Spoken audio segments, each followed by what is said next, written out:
Hello and welcome to the Senior Minute. I'm Councilmember Shayla Lynch and I have the honor of serving the 2nd District on City Council currently. And I'm here with Detective LaRon Goodwin. Thank you for joining me today. Thank you, ma'am. All right, Detective Goodwin, can you tell us a little bit about what you do with the Lexington Police Department? Yeah, so I'm a detective. I'm in the Special Victims Section, Lexington Police Department, and primarily I work in elder abuse and neglect. I did 4 years of domestic violence, sexual assault, and since then I've been doing elder abuse and neglect for a year, coming up on 2. Tell us about what you see pretty commonly in the work that you do. So fairly common, I see a lot of exploitation cases, cases typically involving our elderly community being taken advantage of by other people. That's usually a lot of my caseload. And then I get some instances of abuse and neglect, usually surfacing from elderly individuals not getting proper taken care of them, or just flat out not having care given to them at all. It generally what comprises my caseload. So if one of our members of our senior community feel like they've been taken advantage of or been conned or been the victim of a fraudulent scheme, what should they do?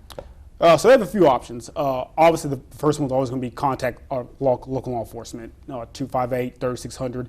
That's the general number for the Lexington Police Department. Always have an officer come out, take a report for you. It's going to end up on my desk so that I can make contact with who I need to make contact with to kind of get the necessary information, start doing a case. Some other fairly obscure resources, obviously if you're like in a nursing home or nursing facility, let them be aware of it. They have a ton of resources there, so they know to contact us. They know that they have social services as well. Adult Protective Services, the cabinet, they are huge in this. That's kind of one of their primary resources, is who I work with on a lot of my cases. They will be able to provide a lot of resources, getting in touch with who they need to get in contact with, nursing facilities, family members, making sure that the proper care, whether it's exploitation, whether it's neglect, getting taken care of. And another one that a lot of people don't know of is actually the Attorney General's office. They actually have a senior justice initiative that handles a lot of online and cybercrime, stuff that may not happen with they're the victim here, but it may be happening from different parts of the state, maybe over the country. They actually have a lot of resources to help senior citizens with that. So kind of those are the 3 main ones that I would always encourage people to look out for and reach out to if they're encountering those kind of problems. That's good to know. So for anyone that's been a victim of any kind of fraudulent crime where they've been bilked out of money, how long typically do you see those the investigation of those type of cases take? So they vary. It largely depends on what resources I can get and how quickly I can get them. I can have some cases that I can possibly, if I can get bank records, if I can get nursing home records, if I can make contact with whoever our alleged suspect is. If I can do that within a week or so time frame, I can develop a case fairly quickly. A lot of times, what the length of it really just the length of it is determined by how fast I can get the bank records, and how fast it takes me to parse through what we think is typically going to be fraudulent. For people that may not know, anytime a senior citizen has money, or if they have like a power of attorney or a guardian, if they have a lot of money, that money has to be used exclusively for them and to their benefit. So anytime someone uses even a penny of that money not for them, we get notified, and it's up to us to kind of look into it. And so that's kind of what I started doing with the bank records, started looking through and parsing through, hey, what's this charged to Amazon? Was this bought for this person? Was it delivered to this person?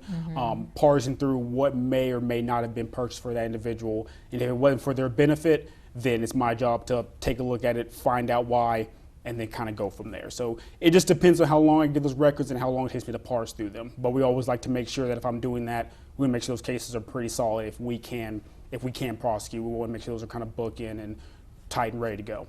How often do you see victims of these kind of crimes get financial restitution, getting their money restored or a piece of their money restored? How often does that happen? So typically if I can charge it, it happens fairly, if I can charge it, it's a pretty high rate. Because at that point, the way I do my investigations is I always tell my victims it's hard to argue with numbers. You can have all the excuses you want, but the numbers are always going to tell the story, and it's hard to refute those. And so if I can back those numbers and I can present those as probable cause and evidence that this is what happened, it's hard to argue that. At that point, our prosecution system is good about these kind of your options: restitution or other punishments needed. And you find that most people will go with the restitution route because it usually involves a less amount of jail time. So if it's something that I can charge, I'd say it's usually fairly high that the restitution becomes an option because it's restitution or jail time. Most people just want to avoid going to jail if they can. So do you have any safety tips or prevention tips for seniors for these kind of cyber crimes? Yeah. So specifically with cyber crimes, it's important to note that big businesses like banks, anyone that has a reputable business, they're never going to be asking for your personal information, name, date of birth, social. You see a lot online, especially with the phone. That's a key one. Never give that information out. The businesses that are reputable, they probably already have that information, so there's never a need for them to ask you for it. Especially with online links like emails, something called phishing, which essentially is you click a link and it takes you somewhere you think you're going, and the computer, the link has some kind of virus that's extracting your information. So don't click on links and emails that you don't recognize.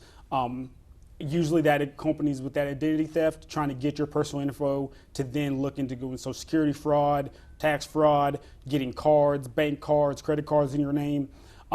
So typically, specifically with the online accounting, online activity, since everything's going digital now, just be wary of what's getting sent to you. If it doesn't look credible, anything that has not if it has like a .com, you can look at it, but if anything other than a .com or a .org, if it sounds kind of weird, kind of wonky, don't open it. It's probably not going to be very reputable. And then always, if you're never sure, always contact the police department. I always tell them we're a resource. If you get something that's very strange, let us know, call us, have an officer come out or talk to a detective. And we're fairly well versed on, hey, this looks very scam potential. Just kind of be wary about that. And those are kind of just some broad tips, just kind of keep a lookout and making sure that you're not getting taken advantage of, at least in the online world. That's great. And can you remind our seniors again, what's the phone number that they need to call if they are worried about an email they've gotten or a link that they've been sent? Yeah, so you can contact Lexington Police Department at 859-258-3600. And then also like I mentioned before, the Senior Justice Initiative, the AG's office, and it's 502-696-5300. So those are two really good resources that will help you in navigating the online world in terms of potential scams, and kind of providing you resources on how to either get your money back or give you crime or online scamming prevention tips. Awesome. Thank you so much, Detective Goodwin, for this really good information. And you heard it here first, seniors, or maybe second, or maybe third.